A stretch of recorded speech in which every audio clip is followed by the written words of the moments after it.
Deeper. Fun fact, I have actually choreographed bees. I actually choreograph animals. It was for a TV commercial in the US, and it was very scary. And this is not a joke, it actually happened. So, for our beekeeper, she's tackling food security in an innovative approach to sustainable farming practices. Deborah Nzarubara is the founder of GRECOM, and it's an agri-food company based in the Democratic Republic of Congo. Welcome, Deborah.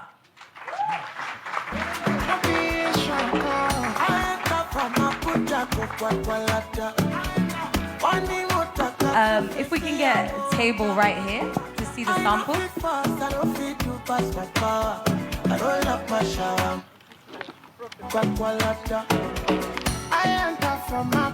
Hi, Deborah, how are you?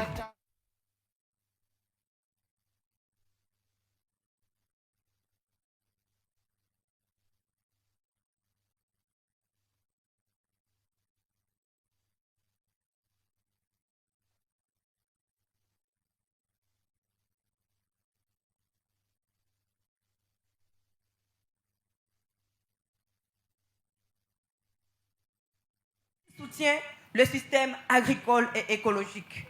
Et si elle n'existait pas, on n'aurait que 4 ans à vivre ici sur Terre. Malheureusement, chaque année, on observe 30% des colonies d'abeilles qui s'effondrent. Et cela suite aux mauvaises pratiques agricoles et apicoles, aux défis climatiques et à l'usage de pesticides chimiques, ce qui impacte négativement sur l'accessibilité et la disponibilité des aliments.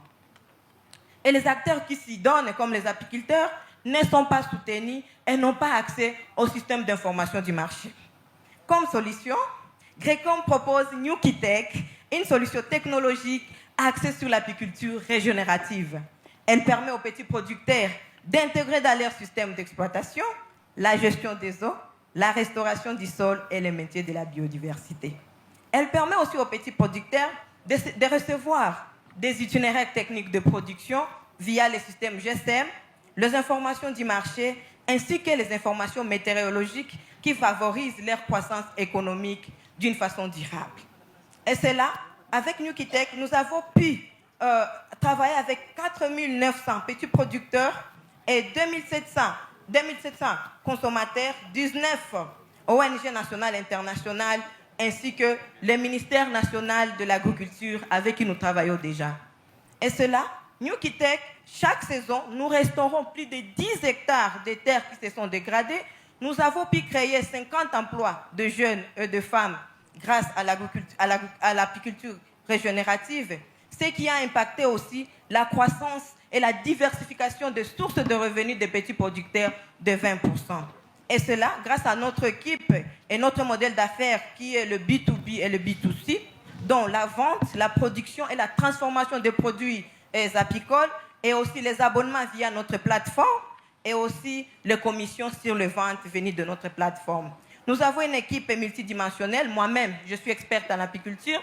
Nous avons un chargé de l'apiculture, de l'agriculture résiliente au changement climatique. Nous avons NIT et d'autres agents qui sont experts dans leur matière.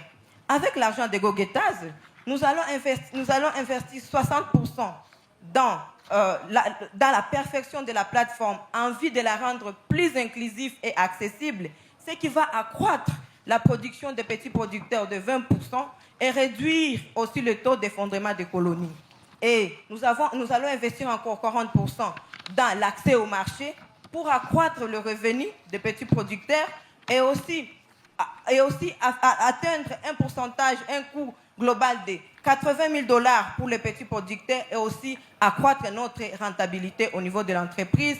Et avec toujours cet argent, nous allons restaurer plus de 500 hectares de terres dégradées en vue d'y mettre nos riches et aussi diversifier les sources de revenus des petits producteurs, ce qui va impacter sur les défis climatiques. Sachez bien que soutenir NewKitech, c'est sauver une planète. Et derrière chaque abeille, il y a toute une génération à nourrir. Je vous remercie. Thank you, Deborah. I'll now hand over to the judges for questions. Merci infiniment, Déborah. J'ai une question par rapport à la monétisation de Nukitech. Comment vous envisagez faire ça pour maintenir l'accès abordable pour les petits producteurs?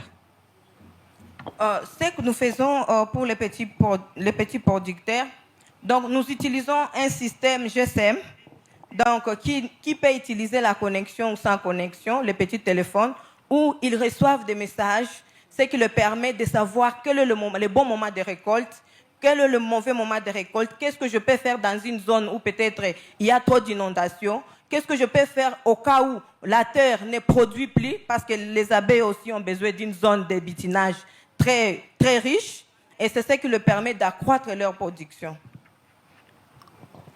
Merci beaucoup. J'ai une question au niveau du marketing. Yeah. Où est-ce que vous voyez d'ici 2 ans, 3 ans au niveau du marketing?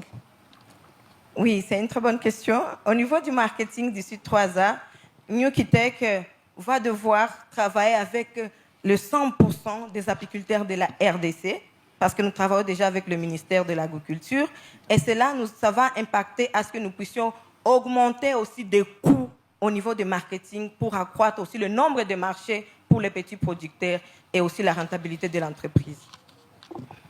Je peux poser une question suivante à ça? Oui.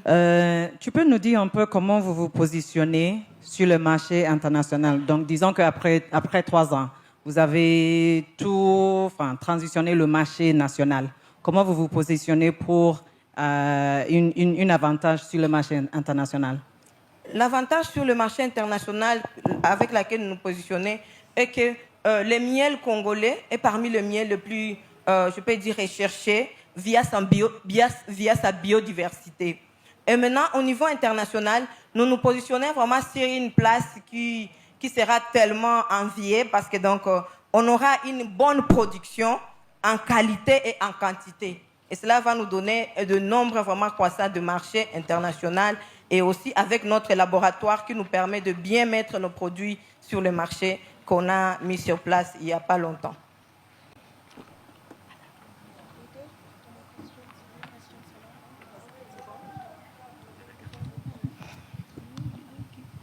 Merci, Déborah. Je voudrais demander, par rapport aux défis climatiques, comment est-ce que votre solution les approche et comment est-ce que cela aide à la résilience des petits producteurs dans leur type d'activité? Merci beaucoup. Oui, par rapport à la résilience climatique, premièrement, dans mon pays, l'apiculture était faite dans des endroits toujours dégradés, là où il n'y avait rien, des champs qu'on avait abandonnés. Maintenant, avec l'approche de l'apiculture régénérative, nous remettons ces champs qui ont été abandonnés, nous les restaurons, et là que nous pratiquons l'apiculture mélangée avec l'agriculture. Donc, le petit producteur n'a pas seulement besoin d'attendre le miel pour sa survie, mais il attend aussi le produit de l'agriculture. Et cela, nous mettons aussi l'agroforesterie, ce qui aussi crée des microclimats dans leur zone de production, et ce qui a un impact considérable sur les défis climatiques et donner aussi des avantages au niveau climatique.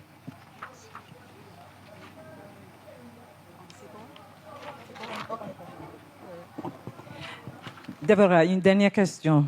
Vous avez parlé de 50 emplois de jeunes. Oui. C'est quoi la pourcentage de femmes?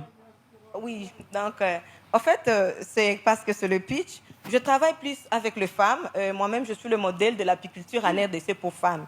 En RDC, avant, les femmes ne pratiquaient pas l'apiculture. Il y avait les stéréotypes. Et grâce à moi, on a même créé 32. On a créé 32 femmes qui ont leur propre coopérative, qui vendent le miel que nous facilitons sur le marché. Donc, c'est juste parce que la pression du pitch, mais les femmes sont les priorités des Grécom. Parce que moi-même, j'intègre ça dans mon modèle d'affaires. Déborah, merci beaucoup. Merci. Merci, Deborah.